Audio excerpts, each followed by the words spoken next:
until it becomes 1312 Simulator, once you hit a certain MMR.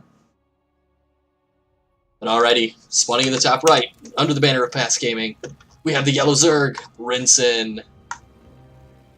And in the bottom left, under the banner of Dark Society, we have the purple Zerg, GenisVell. Probably slaughtered his name.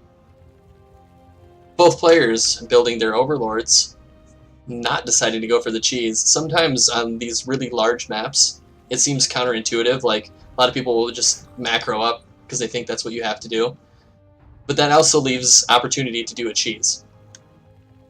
You know, almost no one expects it. Like, no one expects a 1312 on a giant map like this, but it can work. Classy crew. Yes, you were the one who originated calling barcodes Jeff. And I carry on that legacy, carry on that torch. Every barcode is a Jeff now to me. Alrighty, so we have another mannered game. Both players opening up standard. Okay, I was gonna say. Looks like he's waiting. Yeah, he was just waiting for the drone to pop out before he got the extractor. I think that's actually the standard gas timing for this build. I tend to do it as soon as I can, like the first 25 minerals. But that does, of course, cut minerals down a little bit. But it does give you a slight Zergling advantage in terms of Zergling speed. So sometimes you can just catch Scouter's Zerglings out on the map. Like if they move out with 4 Zerglings, you can just get them right away. Just kind of nice. But alrighty. Totally standard here from both players. Also, one thing you can notice how the Overlords are parallel. Or they were. If you actually scout your opponent's Overlords like this, you can tell that they open hatch first. Because this positioning of the Overlords only happens when both players, or when you go hatch first. If you open like 15 hatch opener, your second Overlord will be super far back. If you did like a 13-12, it'll be a little bit forward more. But yeah, so little micro things that you can determine based on Overlord positioning can be kind of useful. Hopefully that helps you in your games. Considering I would imagine 40% of the chat or the stream right now is probably Zerg, considering the NA distribution. But third base coming down here for Genis. I like this for third base timing. Generally, I will pull... Yeah, okay. I was going to say, generally I pull out a gas, and that's how you afford that. That's exactly what he did. Yeah, I like Genis's opener, for sure. It's good stuff. Let's see. Looks like Rincin, a little bit more of a late third. Didn't go for any sort of tech. He's floating a lot of gas. He could still do like a giant Baneling attack, but he's making only drones. Generally, what you want to do is do 27 to 28 drones. And then you spam all Zerglings for quite a while. And you make small amounts of drones as you're fighting. And that's the standard ZVZ meta. Which I would say Genis is significantly closer to the standard meta right now. Rincin going for a little bit more of a greedy opener. Going up to 33 drones. So it's going to be up to him to use the extra gas that he did, or that he has, to get Banelings and defend. Still not a bad position to be in, for sure. As long as he can hold on to his third. We certainly saw in the last game how important keeping the third base is. Banelings are already done. Almost lost a ton of Zerglings right there. Pretty good micro here from Genis so far, keeping those Banelings on the move. And looks like pretty good micro from Rincin too. Let's see. Goes ahead and takes care of those Banelings with no casualties, really. And it looks like he barely has the superior Zergling count. 24 Zerglings in production. Check the army value. Oh, we can check the army value this way. Fancy. Alright, so we have a larger army size here for Rincin. Shockingly, considering he has such a... Or he did. He had such a larger worker lead. It looks like Genis doing the beautiful play there and making drones while the fight's going. It looks like he's going to take care of these rocks, which is going to limit the amount of engagement potential here for Rincin. He's going to have to funnel down this main path It looks like he's just going to charge right into the main. Pulls off a section to deal with the natural. And now the queen in the main is under siege. So the queen in the main is going to go down. The queen in the natural stayed alive. Nothing really happened. The only thing that happened is Rincin lost a ton of units.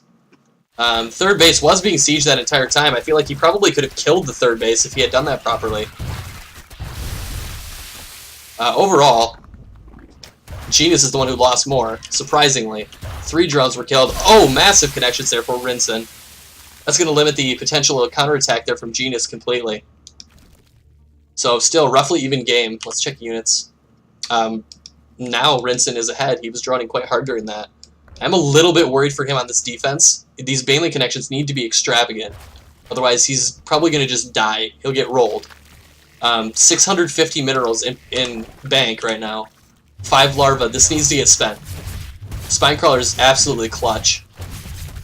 These Banelings need to be great. Otherwise, he's just going to die. He's going to get rolled.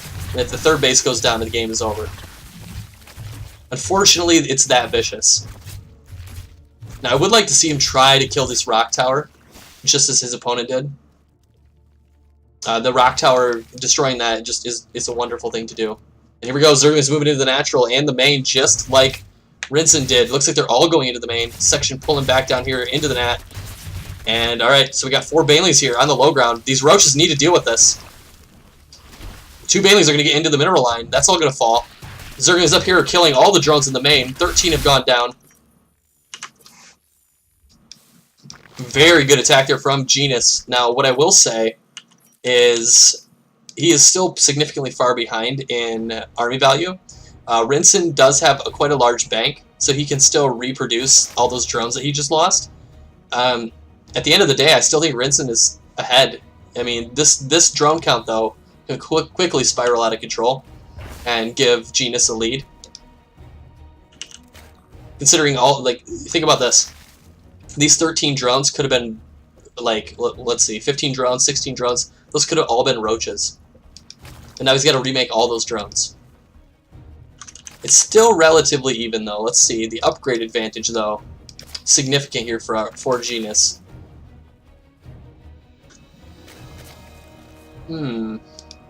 Fourth base timing, a little bit earlier here from Rincin.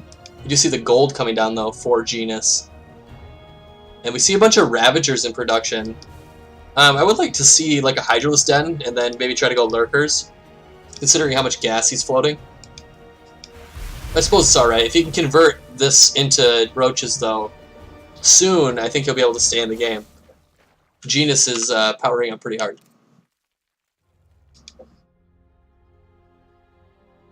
As soon as his +2 finishes, I would imagine he wants to get an attack.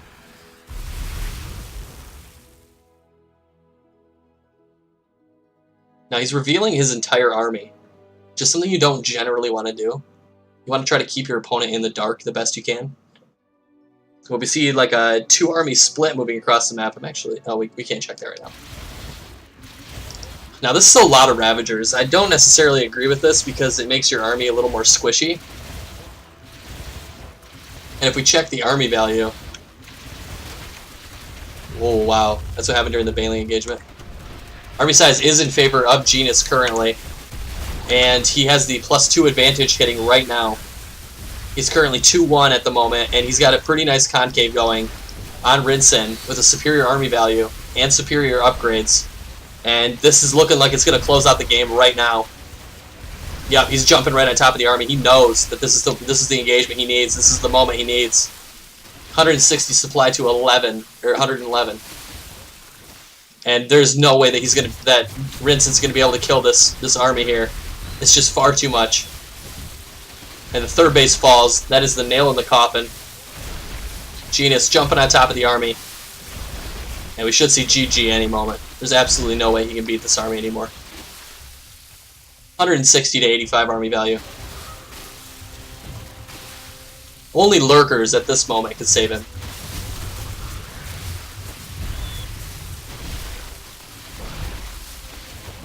And GG is called.